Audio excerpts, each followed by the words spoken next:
सादर नमन परम प्यारे राम, परम पूज्य गुरुजन, परम दिव्य आत्माएं और आप सबके मंगल आशीष लिए परमेश्वर कारण कृपा करके अपने श्री चरणों में लेके आए हैं। उनका बारंबार धन्यवाद, अनंत अनंत अनंत बार धन्यवाद, अनंत बार धन्यवाद। गुरुजनों की कारण कृपा से वे हमें मन के रूपांतरण में लेके आते हैं, उनका अनंत अनंत धन्यवाद। हम बहुत ही सुंदर दिन रहा आज। हमारा श्री अमृतवाणी जी का होता है। फिर हमारी बहुत सुंदर अडल्ट बुक क्लब की बैठक लगी, वो भी बहुत सुंदर होता है। और सो बहुत ही प्यारा रहा, बहुत सुंदर रहा। हम सुंदरकांड जी, रामायण जी की धुनों के लिए बहुत साधकों ने बहुत साधक आए और ग्रुप ज्वाइन किया है, उनका भी बहुत बहुत धन्यवाद। और तो अब हमारे पास दो तरह की कैटेगरीज हो गई एक वो कैटेगरी जिन्होंने पहले कर रखा है सुंदरकांड जी का, और एक वो कैटेगरी जो नए आए हैं। तो अब हमने महाराज बड़ी दया करते हैं क्योंकि सुझाव उनके बहुत ही प्रभु के बहुत सुंदर होते हैं। सो हमने दो कैटेगरीज बना दी। एक हो गई जिन्होंने सुंदरकांड जी किया है वे अब रामायण जी करेंगे, और जिन्होंने जो नए आए हैं हम लोग सुंदरकांड जी और भक्ति प्रकाश जी की धुनें करेंगे। और ये सब होगा शनिवार को रात्रि 10 बजे लगती है। सो बहुत बहुत धन्यवाद सबका कि वे आए और इतनी सुंदर अपनी इच्छा की परमेश्वर गुरु महाराज चलाते जाएं और हम चलते जाएं। फिर बच्चों का भी बहुत सुंदर हुआ। बहुत बच्चे भी आए भजनों के लिए, और भजन बच्चे वो भी दो कैटेगरीज में हुए, क्योंकि कई बच्चे सैटरडे प्रेफर करते थे, कई बच्चे संडे प्रेफर करते, तो उसको भी स्प्लिट किया, वो भी बहुत सुंदर हुआ।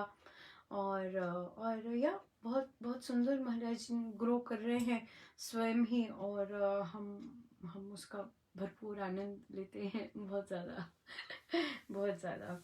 सो चलिए हम आरंभ करें अपना, और आगे चलते हैं हम।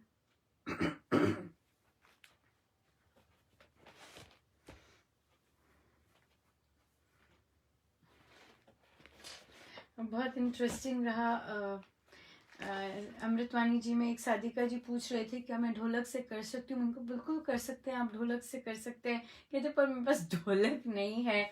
ले आइए, फिर एंजॉय कीजिए। बात तो आनंद की है कि जो भी हम करें उसमें स्वयं भी आनंदित हों और गुरुजनों को भी खूब आनंद मिले जो भी हम करें। तो उन्होंने कहा कि आज बैठक थी, तो कल वे सोच रहे थे कि कैसे मुझे ढोलक लेने जाना है, संडे हो गया है और पता नहीं मिलेगी कि नहीं मिलेगी, कहाँ से मिलनी है। और घर पर ही ढोलक वाला उन्होंने बताया था कि हमारे यहाँ पे घरों में बेचने आते हैं ढोलक। तो और वो कल ही पहुंचा और वे बहुत बहुत जबरदस्त खुश, और कहते मैं विश्वास नहीं कर सकी कि वे घर ही पहुंच गया और ये लेने। तो बिल्कुल बिल्कुल हम बड़ी कृपा है गुरुजनों की। और फिर उन्होंने बजाई और बहुत सुंदर है। प्रैक्टिस और करें तो उनका बच्चा मेरे साथ कनेक्ट हो जाता है सोशल मीडिया पे, तो उन्होंने कहा बहुत मजा आया मम्मा जब बजा रहे थे ढोलक, बहुत मजा आया वेरी नाइस, बहुत सुंदर है। और खूब रौनक लगेगी। अमृतवाणी जी वो सीख रहे हैं और ढोलक के साथ करेंगे सुंदरकांड जी और ये सब पाठ करेंगे। बहुत जबरदस्त आनंद ही आनंद। बहुत ही कृपा है, बहुत ज्यादा कृपा।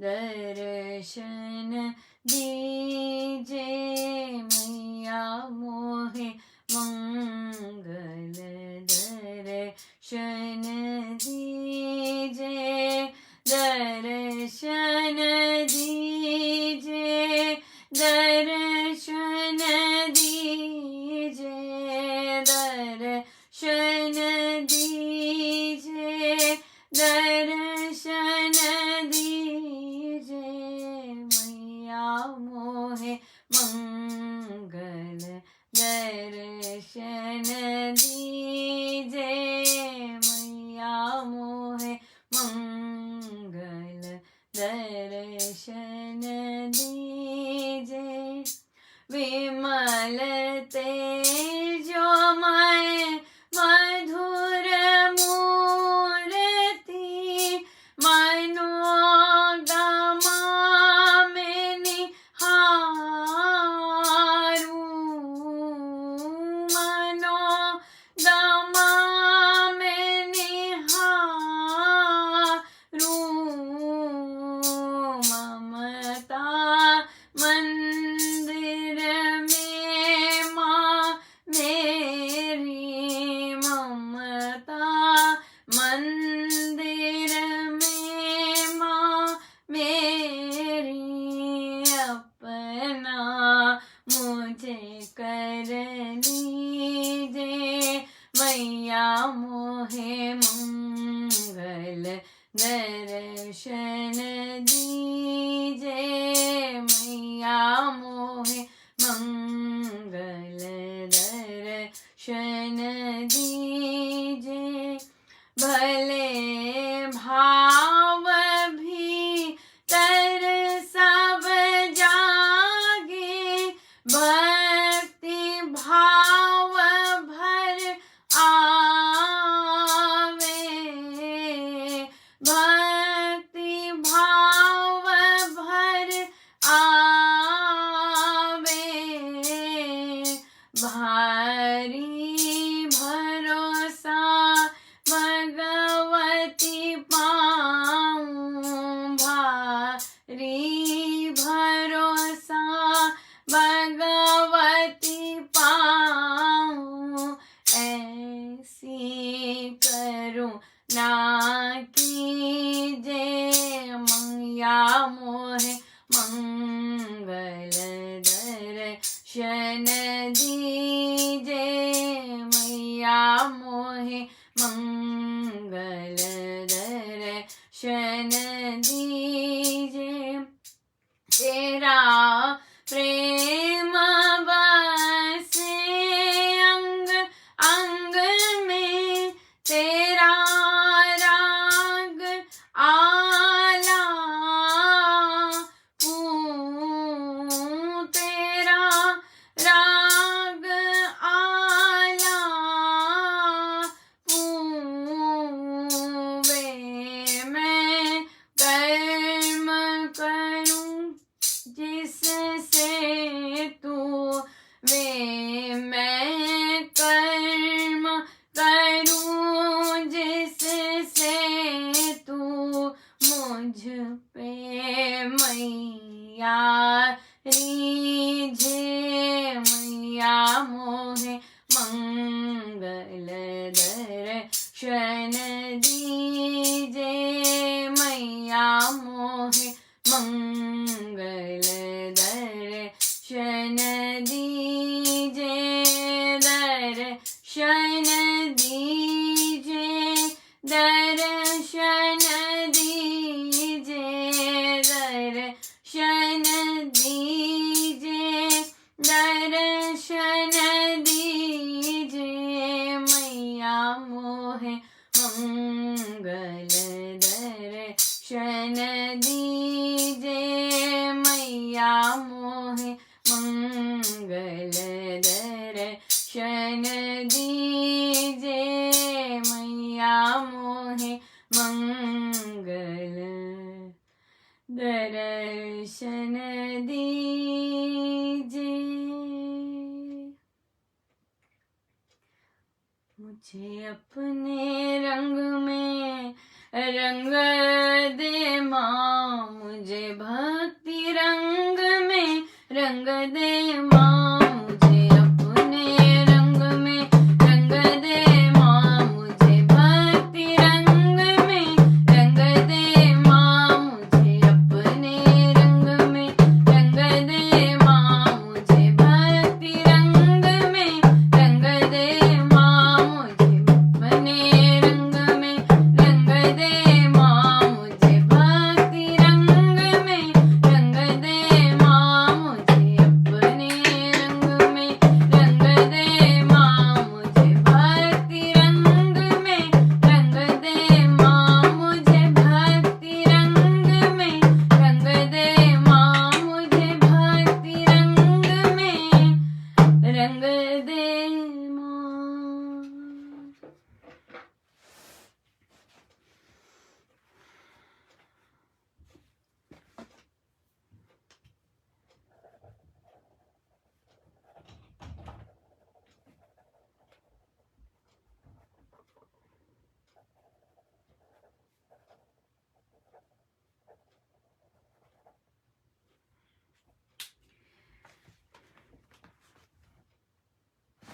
आइए हम चले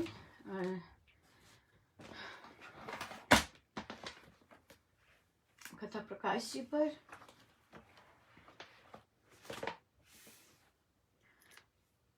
पेज है 512, 512। तीसरा प्रसंग। गुर्जर देश में सिद्धपुर पाटन एक प्रसिद्ध नगर है। वहां एक उद्दिच्य ब्राह्मण रहता है।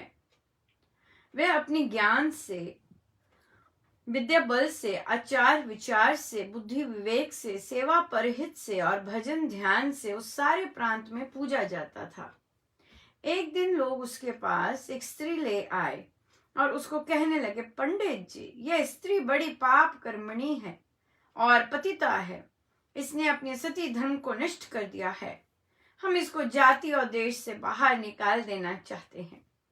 केवल अब आपकी व्यवस्था प्राप्त करनी शेष है। आंखें बंद करके वह ब्राह्मण कुछ एक पलों तक सोचता रहा। तदंतर पलकें उठाकर वह बोला, प्यारों, ये मनुष्य अपूर्ण प्राणी है। इसका पद पद पर पाप अपराध से पतन होना संभावित है। ना जाने हम में से किस में कितने दोष दुर्गुण भरे पड़े हैं। मैं तो अपनी ऐसी अवस्था नहीं देखता कि इसके बहिष्कार की व्यवस्था दे सकूं। हाँ, आप में जो ऐसा पुरुष है जिसने कभी कोई मानस पाप भी ना किया हो, वह ऐसी व्यवस्था दे सकता है। ये सुनकर सबके मुखों पर मौन की मोहर लग गई। किसी ने भी कुछ कहने का साहस ना किया। तब फिर ब्राह्मण बोला, यदि किसी ने कभी कोई भी पाप कर्म हो जाए तो उसको चाहिए, एक तो गुरुजनों के आगे उसकी आलोचना करे, दूसरे उस कुकर्म पर पश्चाताप करता रहे, तीसरे फिर उसको ना करने का व्रत धारण कर ले, चौथा विधि पूर्वक प्रायश्चित करके उसका सर्वथा मार्जन कर डाले। आलोचना करते रहना ऐसा ही उत्तम है जैसे घर बार में पड़ी हुई धूल को झाड़ना बुहारना। जैसे प्रतिदिन स्नान करने से काया शुद्ध रहती है, ऐसे ही प्रतिदिन की आलोचना से मनुष्य का अंतःकरण स्वच्छ बना रहता है। दिन भर के कामकाज तो व्यापारी के लेन देन के कार्यों के सदृश हैं और नित्य की आलोचना दिन भर की आय व्यय की पड़ताल के समान है। इससे मनुष्य को अपनी त्रुटियों का पूरा पता हो जाता है। सज्जनों के सम्मुख अपने दुष्कृत की आलोचना करना, अपने मानस रोग सुवैद्य को बताकर उनकी चिकित्सा कराना है। आलोचना ना करके अपने दुष्कृत्यों को अपने भीतर छुपा रखना ऐसा ही बुरा है जैसे निज गृह में मल मैल को भरते चले जाना। रोगी का इसमें हित सर्वथा नहीं कि वह अपने रोग को छुपाए बैठा है, अपने फोड़ों फुंसियों किसी को भी नहीं दिखाता और अपने प्रकुपित वात पित्त कफ का वर्णन किसी भी वैद्य के सामने नहीं करता। रोगी का हित तो रोग की चिकित्सा कराने में है। ऐसे ही पापों की, पातकों की, अपराधों की और दुष्कृत्यों की आलोचना करने में ही मनुष्य का हित तो कल्याण है। दुर्वासना पर विजय लाभ कर लेने का सुगमतर साधन अपने कृत्यों की आलोचना करना ही है। बहुत बहुत धन्यवाद महाराज। यहाँ पर एक चीज का हम ध्यान दें कि महाराज अपनी आलोचना करने की बात कर रहे हैं, दूसरों की आलोचना की नहीं। दूसरे क्या करते हैं यहाँ ये नहीं आया, स्वयं की आलोचना करने की बात हो रही है। और ये हम सदा सदा सदा ही याद रखें, सदा याद रखें। तो देखिए, आलोचना अपना पाप हो जाता है। सबसे पहले क्या करना चाहिए, तो सबके अपने गुरु के आगे जाके उसको अब बखान करना चाहिए। दूसरा, उस कुकर्म पर पश्चाताप करता रहे, राइट। तीसरा, उसको ना करने का व्रत धारण कर ले कि नहीं मुझे ये नहीं करना है, कभी नहीं करूंगा, प्रॉमिस करे, व्रत ले। चौथा, विधि पूर्वक प्रायश्चित करके उसके सर्वथा मार्जन कर डाले, विधि पूर्वक प्रायश्चित करे। अगला टॉपिक प्रायश्चित है, सो महाराज इसका आंसर वहां हमें दे देंगे।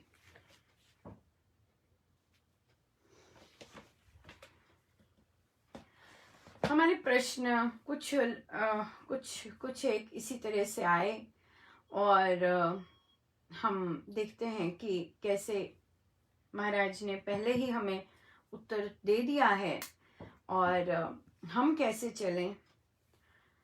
तो प्रश्न आया, जब किसी ने कोई गलत कार्य करता है तो क्या हमें देखते रहना चाहिए या क्या हमें बताना चाहिए? अगर हम बताते हैं तो वो निंदा होती है क्या? और अगर हम नहीं बताते तो फिर हम कैसे उस चीज से डील करें, राइट? ये डिपेंड करता है कि हम क्या एग्जाम्पल ले लेते हैं रामोपासना। ठीक है, रामोपासना में साधक आते हैं तो हमें पता लग रहा है कि कोई कुछ गलत कर रहा है।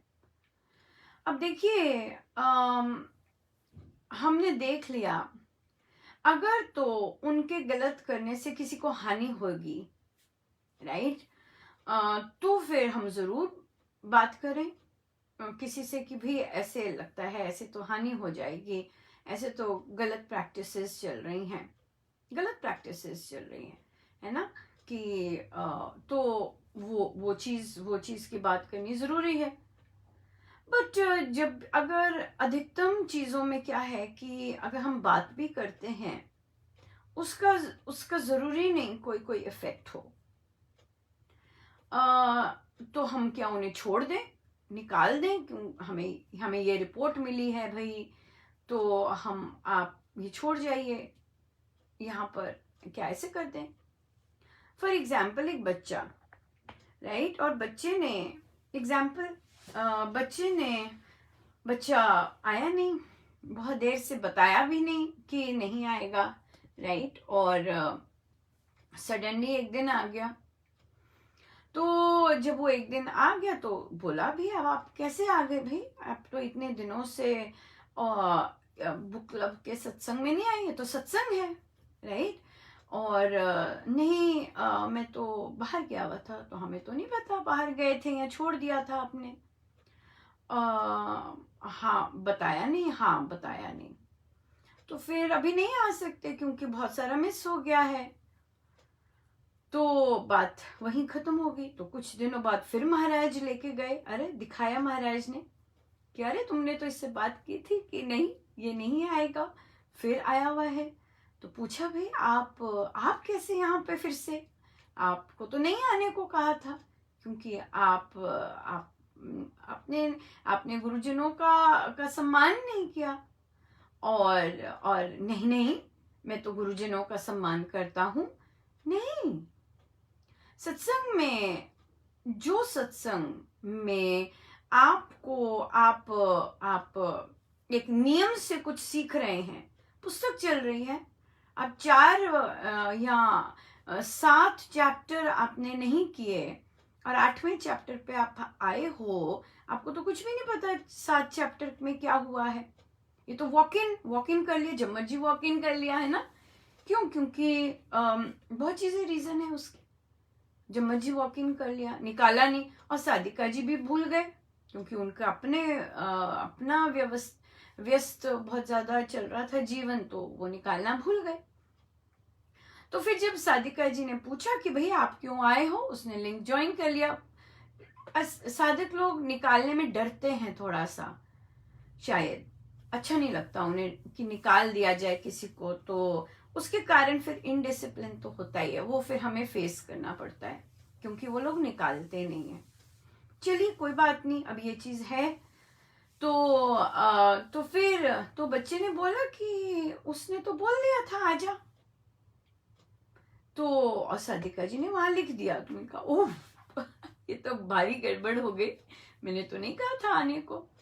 अपने आप बच्चे ने बोल दिया।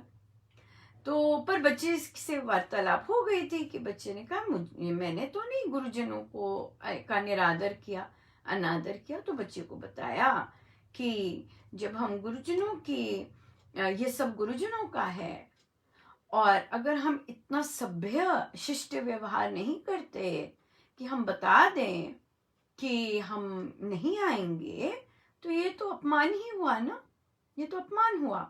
पर बच्चे को पता नहीं था कि इसे अपमान कहते हैं, तो अब बच्चे को पता चल गया।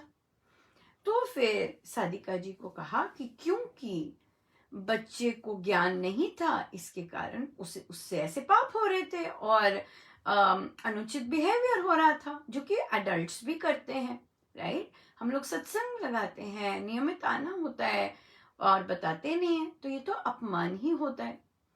और वो भी स्वामी जी गुरुजनों का, नहीं नहीं अनुपमा, हम तो उनकी बहुत रिस्पेक्ट करते हैं।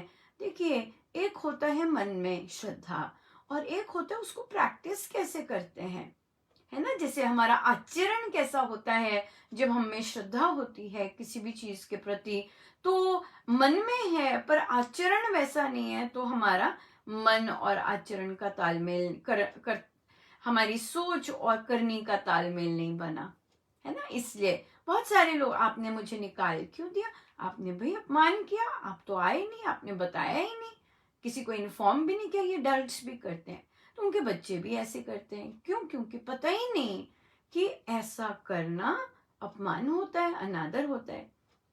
फिर सादिका जी को कहा कि क्योंकि बच्चे ने बोला कि मैं अनादर नहीं करता, और उसे नहीं पता था कि इससे अनादर होता है, तो इसी के कारण उसमें ज्ञान नहीं है। हम ऐसा करते हैं कि उसे ज्ञान देते हैं ताकि वो इस तरह का बिहेवियर फिर से ना कर सके, राइट। हमने क्या किया कि उसकी नेगेटिव हैबिट थी जो उसने सीखी नहीं थी, और उसे नहीं पता था, बहुत सारे एडल्ट्स को भी शायद नहीं पता कि आपने कहीं कमिटमेंट की है और आप नहीं आ रहे, तो ये आपका अपना ये आपका this is a sign of disrespect. Swami ji तो बहुत ही बलाढ्य शब्दों में बोलते हैं कि आपको इस चीज के प्रति श्रद्धा ही नहीं है, राइट। आपको इसके प्रति श्रद्धा ही नहीं, तो भी आप ऐसा बिहेवियर करते हैं। अगर हमें श्रद्धा हो तो हम बड़े भावचाव से करें, राइट। ये एक और ये चीज आ गई। फिर आ जाती है चीज कि फिर यहाँ पर, और जब साधक लोग ही एडल्ट्स हैं पर अपने क्षेत्र में कुछ अनुचित कर रहे हैं बहुत ज्यादा, और हमारे साथ भी जुड़े हुए हैं, अब हमें तीसरे से पता चल रही है बात कि वो इस तरह से व्यवहार करते हैं, उनका आचरण इस तरह से है, परंतु वो सामने तो बहुत मीठे होते हैं। कभी कभी ऐसा लगता नहीं कि भी कोई करता होगा, पर पीछे लोग कहते हैं कि बहुत ऐसा करते हैं। अब क्या करें इनके साथ, हमें सारी इंफॉर्मेशन है कि ऐसे ऐसे ऐसा व्यवहार कर रहे हैं, पर सामने तो बिल्कुल बिल्कुल डिफरेंट होते हैं। तो यहाँ पर भी देखिए आज महाराज ने कैसे कहा कि हमारा कार्य क्या है। हमारा कार्य एज अ साधक दूसरे को जैसे वे हैं वैसा अपनाना, ठीक है। मुझे महाराज ने बता दिया है कि तुम्हारे बारे में वही पीछे क्या बात करते हैं और आगे कैसे होते हैं, बता दिया है। मेरे पास ये इंफॉर्मेशन फीड है। अब इस इंफॉर्मेशन के साथ मैं कैसे डील करती हूँ, ये मेरा अपना कर्म योग है, ये मेरा अपना चयन है, राइट। पता होते हुए भी उनको अपनाना, उनको विभिन्न कार्यों में ड्यूटी देना, उनके अच्छे कार्यों को सराहना, ये मेरा है। पर मेरे पास एक बॉक्स है जिसमें मुझे कुछ और भी पता है, राइट। वो जो मुझे पता है वो मैं महाराज के श्री चरणों में रखती हूँ कि ये सारे कार्य आपके हैं। अगर मेरी हानि भी इनके कारण होती है तो मेरी रक्षा करने वाले तो आप ही हैं, राइट। और यदि आपने इनके कर्मों का जैसा भी गढ़ा, हम लोग तो सचेत ही कर सकते हैं टॉक के माध्यम से, पर अगर नहीं हो रहे होते सचेत, क्यों नहीं हो रहे होते? क्योंकि महाराज नहीं सचेत कर रहे, बंद कर देते हैं सारी फैकल्टी। सो जब ऐसा हो रहा है, जब उन्हें नहीं पता चल रहा उनको, फिर वे अपने कर्मों के अपने आप जाने। हम नहीं कुछ कर सकते। हम तो केवल अपना कर्म योग कर सकते हैं, और वो तो हमें आदेश है सबको अपनाने का। तभी आपने नोटिस किया होगा कि जो international youth virtual Shri Ram शरणम सत्संग है, उसके नीचे महाराज ने बहुत सुंदर लिखवाया कि फॉलोअर्स ऑफ गुरुजन्स ऑफ श्री राम शरणम दिल्ली, और फिर लिखवाया एंड सपोर्टिंग ऑल साधक्स of all Shri Ram Sharanam world wide. छपवा दिया, ठप्पा बन गए तुम सहायक, राइट। तो अब मैं या हम अगर किसी भी कारण, दुर्गुणों के कारण या गुणों के कारण, लेबल के कारण, इधर के गुरु उधर के गुरु, इन चीजों के कारण या किसी और के कारण पक्षपात करते हैं, तो वो जो लिखवाया है महाराज ने, सपोर्टिंग ऑल साधक्स, हाँ, वो तो फिर ठीक नहीं होगा ना, बिल्कुल ठीक नहीं होगा। सो इसलिए मैंने क्या करना है, मेरे पास इंफॉर्मेशन आती है, ठीक है, आ गई, पर मेरा काम नहीं है उस पर एक्ट करना। नो, मेरा काम तो अपना बिहेवियर को देखना है। मेरा आचरण एक उपासक, एक राम नाम से प्रीति करने वाले का एक दूसरे के साथ कैसा हो, चाहे दूसरे के अंदर मेरे लिए मैल ही क्यों ना हो, पर मेरा आचरण दूसरे के लिए क्या हो, ये मेरा निर्णय होना है। यही कर्म योग है, दैट्स इट, राइट। और जब हमारी सोच ऐसी होती है, हमें कुछ नहीं दिखता, हमें सिर्फ गुरुजनों का कार्य दिखता है, हमें सिर्फ गुरुजनों का कार्य दिखता है। बाकी चीजें संभालने, सारी चीजें संभालने वाले गुरुजन, पर चयन उनकी कृपा से हम कैसे कर सकते हैं, ये मेरा है। बहुत सुंदर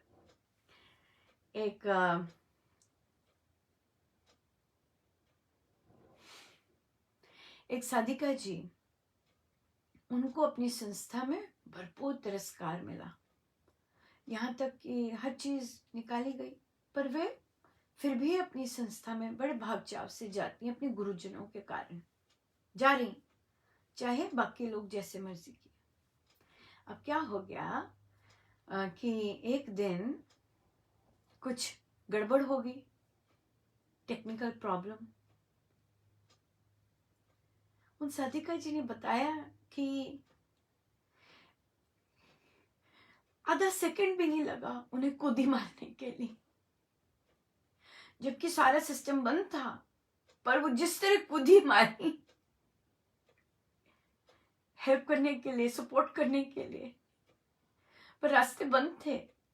वे नहीं कर सकती थी, पर वो जो उतरी कूदी मारने के लिए, दैट वाज जस्ट अमेजिंग। उन्होंने कहा मुझे इतना अच्छा लगा कि चाहे कितनी सारी देवों ने लोगों ने उनके साथ वो किया, पर उन्होंने जब हेल्प के लिए कूदी मारनी थी, कुछ भी नहीं देखा, एकदम निकली देखने के लिए और हेल्प करने के लिए। सो इसका क्या मतलब है? इसका मतलब है कि हम द्वेष से पार हैं, कि दूसरे ने हमारे साथ ऐसा बिहेवियर किया, हम द्वेष में नहीं अटके। हमें पता चल रहा है दूसरे हमारे साथ ऐसा बोलते हैं, पर हम द्वेष में नहीं अटके, बोले अपने कर्म है। बहुत भारी होते हैं कर्म। महाराज के कई प्रवचन बिल्कुल बिल्कुल तलवार की तरह, यहाँ बिल्कुल एक लक्ष्मण रेखा की तरह बन जाते हैं। और उस प्रवचन में उन्होंने कहा कि किसी का अपमान या इस तरह से करना, सुखदेव जी महाराज ने जनक जी के लिए अपमान किया कि ये गृहस्थ, ये क्या मुझे सिखाएगा, ये तो खुद भोग विलास में डूबा हुआ है, ये क्या मुझे बताएगा। और इस तरह से किए, करते गए अपमान। 14 कला संपूर्ण से सुखदेव जी महाराज अपने संस्कार लेके आए थे, और जनक जी का अपमान करने पर दो कला रह गई बस। 14 से 2 आना इज ह्यूज, सब कुछ चला जाता है। आपको याद होगा पीछे हमने चर्चा की थी एक इसी तरह के साधक जी की, जो कि सत्संग कई डिफरेंट चलाते, पर उन्होंने, उनका पता नहीं हो गया क्या आ गया मन में, और अपमान साधिकाओं का, जिन्होंने कुछ नहीं किया, केवल अपने सत्संग को ग्रो कर रहे थे, उसके लिए बोले। हमने काफी चर्चा आई थी, क्या काफी आता गया था बार बार, आपको याद होगा जिन लोगों को।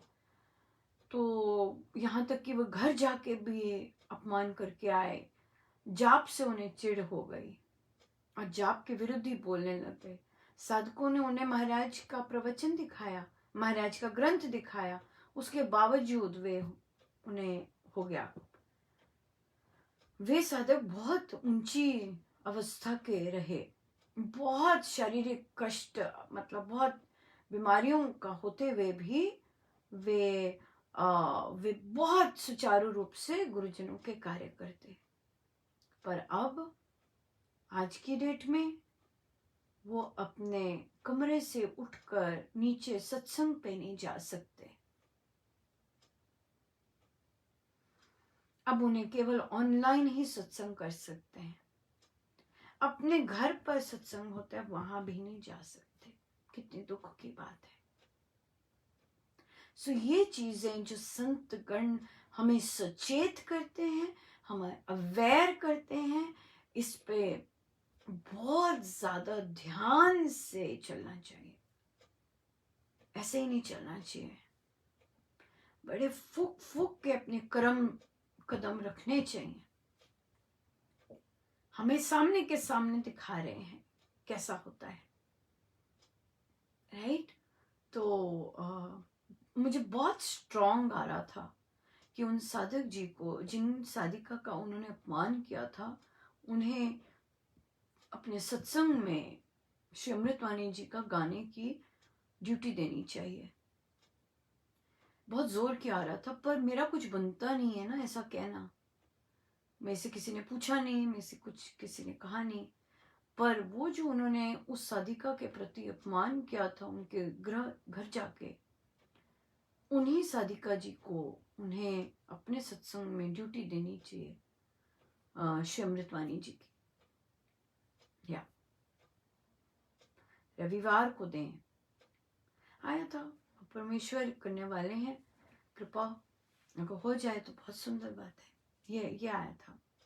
सो इसलिए अपने कर्मों से, दूसरों के प्रति अन्याय से डरना चाहिए। बच्चों से बहुत कुछ महाराज ने बहुत झोली भरी है।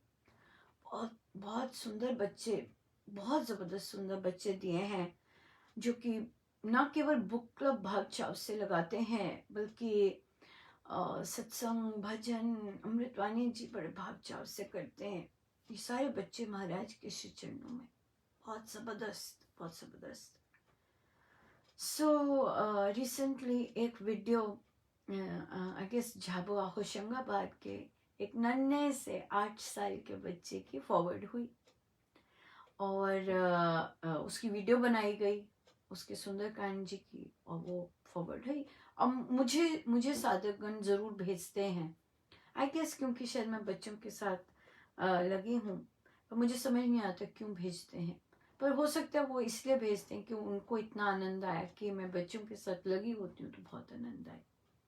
महाराज ने भी मुझे, वो बच्चा बहुत इंटेलिजेंट बच्चा है, मात्र 8 वर्ष का है, और हिंदी तो ऐसे पढ़ता है, क्योंकि हमारे पास जो बच्चे महाराज भेजते हैं इतनी स्पीड से हिंदी पढ़ना, वो बहुत गिफ्टेड बच्चा है, साधारण बच्चा नहीं है, बहुत ही एडल्ट्स की तरह वो हिंदी पढ़ता है। और उसकी तो सुंदरकांड जी भी एडल्ट्स को भी मात दे दे, एडल्ट्स भी इतनी स्पीड से जैसे वो गा रहा होता है। बहुत गिफ्टेड बच्चा है वो, साधारण बच्चा नहीं है, साधारण नहीं है।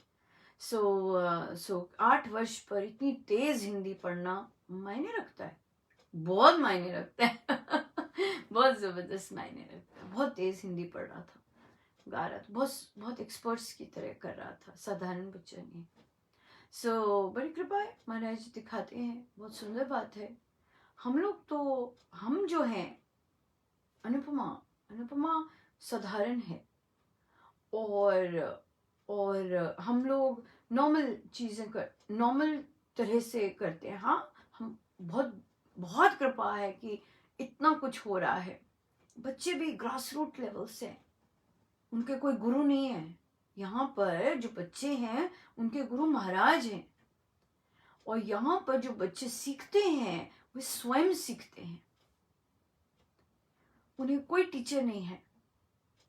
वो इकट्ठे बैठ जाते हैं, मिलते हैं, आपस में और सीखते हैं। बहुत बड़ी बात है। उनके पेरेंट्स को तो बच्चे सुंदर गाते हैं, पेरेंट्स नहीं सुंदर गाते इसलिए पेरेंट्स नहीं सिखा सकते, पूर्ण रूप से महाराज सिखा रहे, टोटल। आप देखते हैं कि सत्संग जब होता है कितनी दिव्यता होती है वहां पे, क्योंकि इस तरह से महाराज के सिखाए हुए बच्चे हैं ये जो खुद प्रैक्टिस करते हैं, खुद मेहनत करते हैं, और फिर महाराज के श्री चरणों में अपनी भेंट अर्पण करते हैं। कितनी बड़ी बात है, बहुत सुंदर बात है। सबकी अपनी अपनी यात्रा है, सबका बहुत बहुत धन्यवाद और बड़ी कृपाएं बहुत। प्रश्न वही आता है कि अगर हम कोई हमारे साथ गलत करता है, या हमें सुनने में आता है कि वो गलत कार्य कर रहा होता है, हमने अपना चयन करना होता है। मैंने क्या चयन करना है, वो बस वही डिपेंड करता है। मुझे इन्फॉर्मेशन मिल गई है ऐसी, मैंने उसके साथ कैसे बिहेव करना है, यही है। मैंने उस आदमी की, इंसान की कौन सी बातों को रिस्पॉन्ड करना है, बस यही तक है। कौन सी बातें नहीं रिस्पॉन्ड करना, ये बात है, राइट। इसलिए हम अपना फोकस अगर अपने कर्मों पर रखेंगे, अपने एक्शंस पर रखेंगे, और परमेश्वर से संयुक्त होकर, तभी कल्याण है। वरना हम दूसरे की तरह तो ना बिहेव कर सकते हैं, नहीं। हमें निरपेक्ष होना पसंद है तो हम निरपेक्ष रहेंगे, और हम कोई गलत बातें हमारे बारे में कर रहे हैं, उसकी मर्जी, उसका चयन है। कोई गलत बातें सोच रहा है, उसका चयन है। उसका चयन है, मेरा हमारा नहीं चयन। हम सोच के करें। चयन पे एक और बड़ी फनी बात आ रही है आई सामने। तो यहाँ पर चयन तभी हम सही ले सकते हैं अगर हम गुरुजनों से संयुक्त हैं। ये बात हमेशा याद रखनी चाहिए, राइट। सो ये जो बच्चों का जो सत्संग हो रहा है, तो कईयों को देती हूँ, आइएगा, जरूर आइएगा। सो कई साधक कह देते हैं कि जैसे महाराज की इच्छा। तो मुझे कई बार कंफ्यूजिंग मेरे कंफ्यूजन हो जाता है कि महाराज की इच्छा ही तो है, तभी तो आप तक ये पहुंचा, तभी तो आपको ये दिखा। नहीं तो दिखता भी ना, नहीं तो पता भी ना चलता। पर आपको दिखा, क्यों दिखा? क्योंकि तभी तो महाराज की इच्छा है। परमेश्वर की इच्छा के बगैर तो दिखता भी नहीं, सुनता भी नहीं, कुछ भी नहीं है। उसके बावजूद तो महाराज की इच्छा है, तभी तो आप तक पहुंचा, आप घर बैठे पहुंचा। हाँ, पर उसके बाद आप वो चयन नहीं लेते, वो आपका कर्मी हो गए, कर्म है ना। घर बैठे महाराज महाराज विराजमान है, महाराज पधारते हैं, फिर भी आप कहते हैं महाराज की इच्छा। आप इससे ज्यादा महाराज क्या इच्छा करें कि घर इनविटेशन पहुंचा गया, अभी भाई बटन ऑन करो, आओ, मैं बैठा हूं। तो ये आ गया चयन। चयन क्यों? क्योंकि आपको रोज मिल रहे हैं, रोज महाराज के दर्शन हो रहे हैं, उसके बावजूद आप नहीं अटेंड कर रहे। ये आपका अपना चयन है, आपका अपना निर्णय है। इसमें और तो कोई नहीं है ना। क्लिक ही नहीं करवाते। ये हो सकता है कि हमारा अभी समय ही नहीं आया कि हम अपने गुरुदेव के श्री चरणों में इस तरह बैठे और वो जो तरंगे देते हैं उन तरंगों का आनंद लें। है ही नहीं अभी हमारा, क्योंकि संत की संगति मिलना, तो उसके लिए तो भारी कर्म करने पड़ते हैं ऐसी तो मिलती नहीं है, ऐसे तो मिलती नहीं है। ये फिर समझ आता है, ये फिर महाराज समझाते हैं कि भाई हर चीज की गिनती होती है। अगर जैसे महाराज कहीं भी जाते, जरूरी नहीं कि पड़ोसी घर वाले भी दर्शन करने आते, उन्हें पता ही नहीं चलता, है ना, पता ही नहीं चलता। क्यों? क्योंकि उनके कर्म ही नहीं है इतने कि संत के दर्शन कर सके। ये कर्मों का बहुत, महाराज ने एक प्रवचन में काउंट करके गणना से बताए थे कि कितने कर्म होने चाहिए कि संत के दर्शन होते। इस तरह से नियमित तौर पे संत के दर्शन हो रहे हैं। ये बात है, हमारे लिए संत के दर्शन है, शायद बाकियों के लिए लिंक है राइट। ये बात है, या हमारे लिए संत के दर्शन और बाकियों के लिए लिंक। अपने अपने भाव पे डिपेंड करता है ना, और अपने अपने भाव के अनुसार ही मिलता है सब। ये तो बात बिल्कुल सही है। चलिए आइए हम चलें प्रवचन पीयूष जी पर।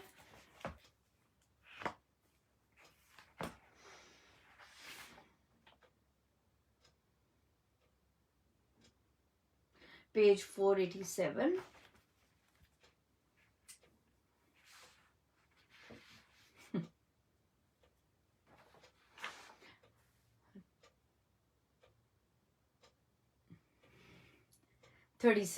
एक बार एक सज्जन ने श्री महाराज जी से पूछा कि कुछ लोग कहते हैं कि आयु घटती बढ़ती है और कुछ कहते हैं आयु निश्चित है, आपका इस विषय में क्या विचार है?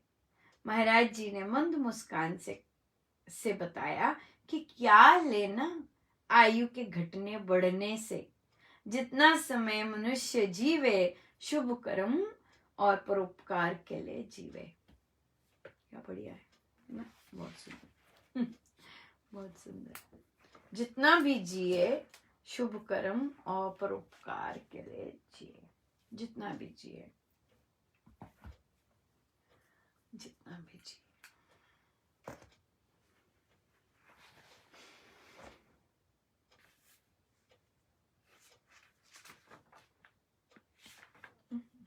क्या पेज तेज निकला है महाराज भी।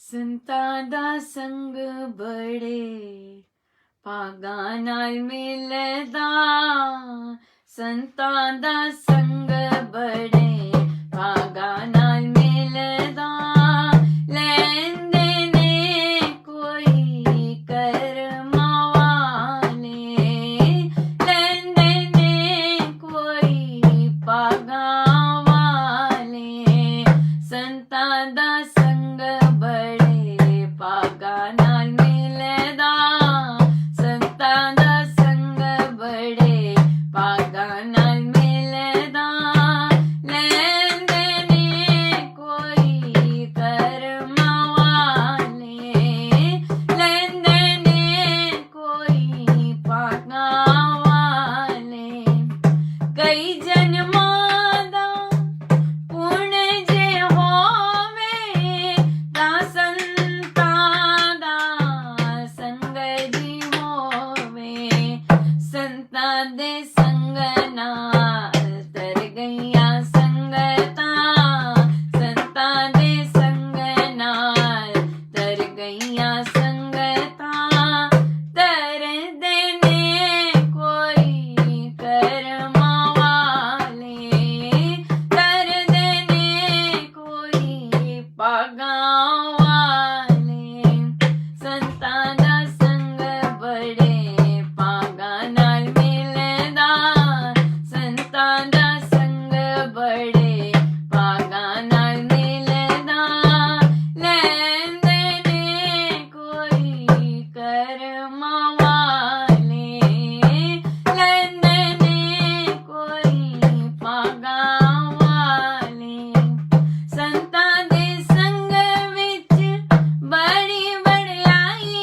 है, संतां दी महिमा ऋषि मुनियां ने गाई है, दर्श करदे ने दिन ते राती, दर्श करदे ने दिन ते राती, करदे ने कोई भागां वाले, करदे ने कोई करमां वाले, संतां दा संग बड़े भागां नाल मिलदा, संतां दा संग बड़े भागां नाल मिलदा, लैंदे ने कोई करमां वाले, लैंदे ने कोई भागां वाले, जो भी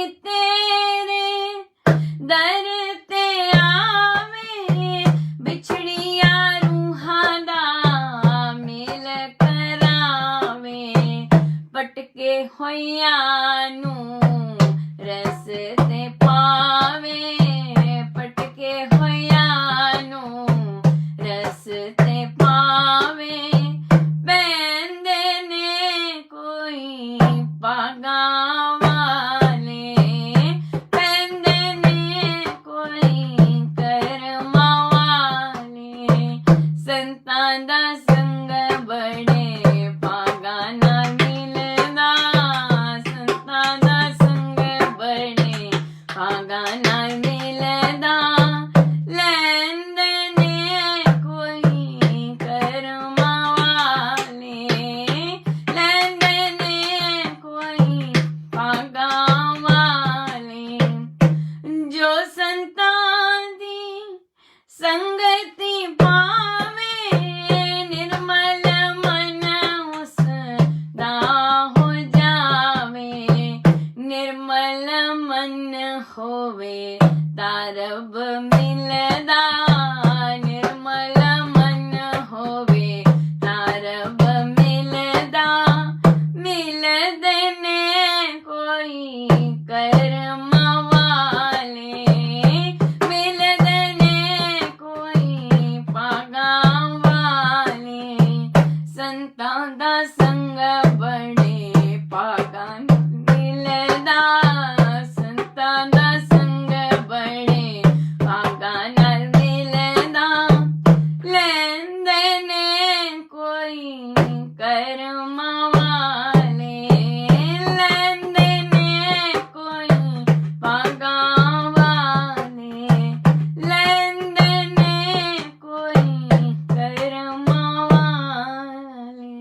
संग ज पार उतरना, कर संतां दा संग ज पार उतरना, कर संतां दा संग ज पार उतरना, कर संतां दा संग ज पार उतरना, कर संतां दा संग ज उतरना, कर संतां दा संग ज पार उतरना, कर संतां दा संग ज पार उतरना, कर संतां दा संग ज पार उतरना, कर संतां दा संग ज पार उतरना, संतां दा संग ज पार उतरना, कर संतां दा संग ज पार उतरना, कर संतां दा संग ज पार उतरना, कर संतां दा संग ज पार उतरना, कर संतां दा संग ज पार उतरना।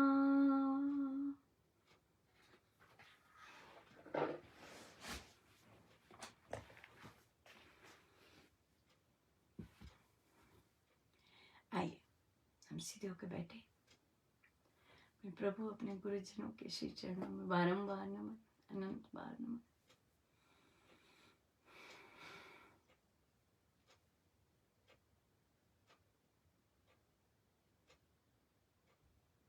पग पग पर राह दिखाते हैं। परफेक्ट है, परमेश्वर तो परफेक्ट है। पग पग पर राह दिखाते हैं, पग पग पर सॉल्यूशंस, प्लानिंग सब करते हैं। अमेजिंग, बहुत ही अमेजिंग।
जितनी देर हो सके हम बैठे रहे, सब गुरुजनों का उन्हीं के श्री श्री चरणों में। जय जय राम, जय जय राम।